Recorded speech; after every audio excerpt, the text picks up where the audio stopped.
I'm in Port Melbourne, off to record an audiobook. Getting up and navigating traffic, one coffee, cold shower, jumped out of bed and got here. I'm not used to operating at full-blown human participation in the world this early. I used to be really good at it for 30 years, doing random jobs. I took a turn off that added an extra 20 minutes on. I'm glad I left really early because I knew I'm going to do something stupid, and I did. That's it.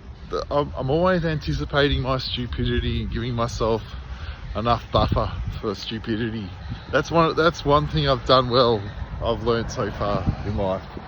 Yeah, I'm off to do this audiobook, and they've given me a big buffer of time to try and do it for the day. The You're Going to Be Okay book. That's the audio engineer stuff, and this is the book. Here's the booth where I'm recording. A job interview is where you have to prove you're worthy of staying alive by pretending that you're dead. Employment is where you're paid to turn strangers into friends, then back into strangers until you become a stranger to yourself.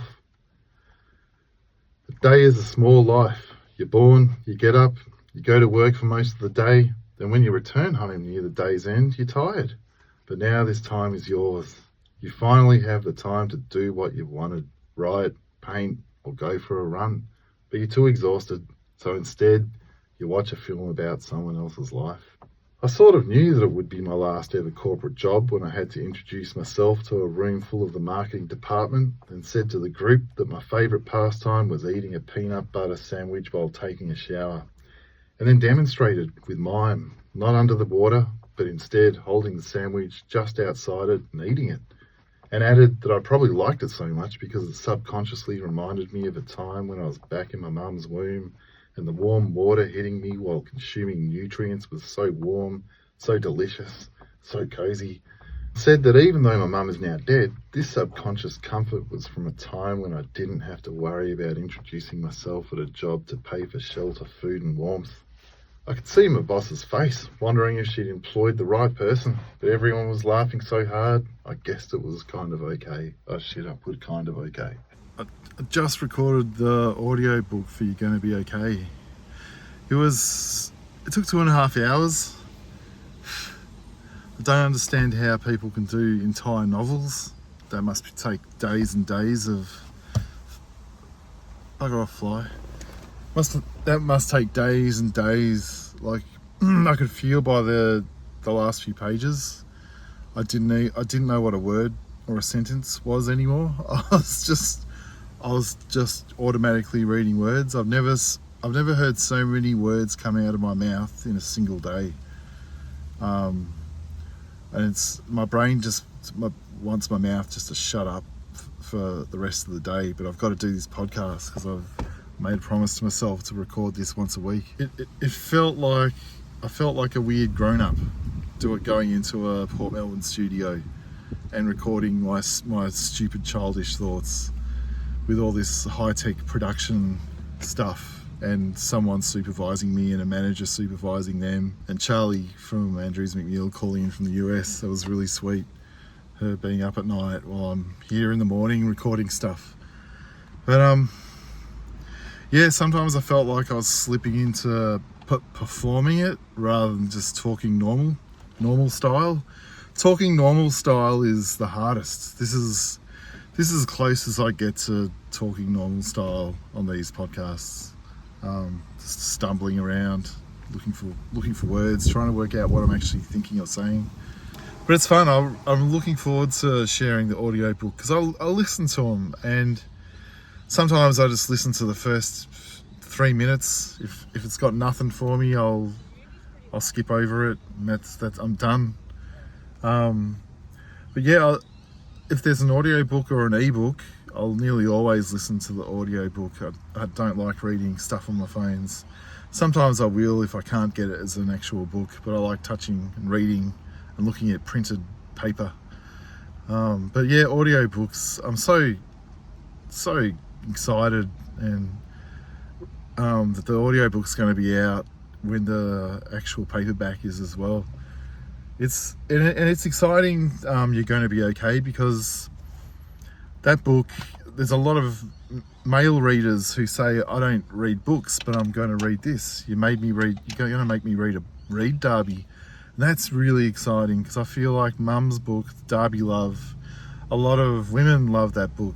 I get a lot of beautiful feedback from women saying this is magic, and I get a lot of feedback from men for You're Going to Be Okay, saying you're making me read. So one's magic and one's making me read. They're both magic. That's both magic to me. But yeah, Darby Love is more a book of magic, and You're Going to Be Okay is almost more a book of courage. One's kind of the angel, Darby Love. One's kind of the devil, a cheeky devil. You're Going to Be Okay. It's a book. You're Going to Be Okay is a book that I wish that I'd read when I was 35. But I got that goodness out of other writers, 20th century writers.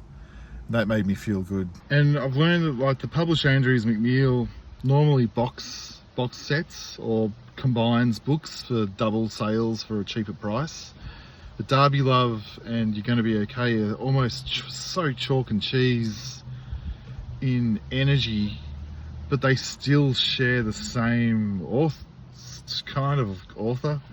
And so it's a weird, it's kind of schizophrenic two books that I got lucky enough for the publisher to take both on at the same time. They're almost two completely different directions. But yeah, I'm really excited that You're Going to Be Okay is something that makes men want to read again. I didn't like a lot of books because they just felt like they all had the same flavour, and they didn't talk to me at all. They all had the same vibe. It was only the books from mid last century written by male writers that made me want to read again. I didn't want to read all the books at university. I didn't like any of them. I usually skipped most of them. I went back and read them much later in life. But yeah, I'm excited that there's almost two completely distinct audiences for my books, yet they still share the same kind of DNA. I had to say Simon&Schuster presents Darby, You're Going to Be Okay, blah blah blah. Written by Darby, performed by Darby. That felt really trippy, because you always hear that at the start, and it feels like turning a page, and seeing the little logo and all that sort of crap. And it was exciting doing like I had to do a brand thing or whatever it was. I don't know. But yeah, hearing my voice for 2.5 hours, you kind of started to get a bit sick of myself. I don't mind writing every day and hearing my voice inside my head, writing the words, but when I'm hearing myself crap on for 2.5 hours, rereading all these old books, or old pieces from the book, yeah, it felt weird. And a lot of them I found, surprisingly, were easy to read off the page, because a lot of poetry is kind of written only to be read silently.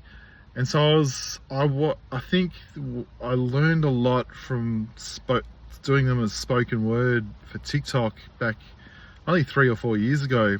I wrote a lot of my stuff only to be spoken, and I learned so much from that spate of doing a lot of those early TikTok videos. I learned how to, and I started writing by accident, almost as if the words are being spoken. And so that's something that I noticed while I was reading it today. It was like, I should be stumbling more around these words, but they just seem to be, the words and sentences seem to arrive in a really natural flow. There were some moments where I was like, well, why the fuck did I write that? I can't twist my tongue around that word and into the next one. So there were only about 2 or 3 times where I had to do more than two or three takes, just trying to work it out how to do it. I almost feel like too that book will probably about You're Going to Be Okay will be about probably over an hour 20 minutes long, maybe, as an audio book. And for me, that's kind of like the length of a comedy special, about an hour. And as I've talked before, I don't feel like I'm a true poet. I feel like I'm a humorist or a comedian disguising my words as poetry. And it almost feels like a set, that book. And it's a much more disjointed, and not in terms of like there are thematic parts to the book, but they're almost set out like poems. But it felt almost like just one comedy set, read pretty deadpan. There were some bits in it where I got a little bit excited or stupid, or did some weird stuff. But that was fun as well. But yeah, Darby Love, the book, is going to be an audio book as well. So the publisher are going to cast someone to do Mum's voice, which will be so weird and so fascinating, because Mum had a really particular way of talking. And it'll be sort of not a shame to make Mum into an audio book, because everyone has got their own voice of their own mum or their own person when they read Darby Love. I've discovered, like when I read out Darby Love as a video, it doesn't tend to resonate, and I feared it's because people have their own. They can hear. A lot of people say, I can totally hear your mum's voice. And I want to know what she sounds like. But that's the beauty of that book, is people invent their own version of Mum's voice, and that's why that book works. So putting an actual voice to Mum will be kind of difficult, especially if they've already read the book. But I'll do my best to try and help out with to make it sound like my mum. When the book's recorded, so that's going to be an interesting little thing. But anyway, that's all I've got. Yeah, I've heard enough of myself today. I don't think I want to talk for about a week.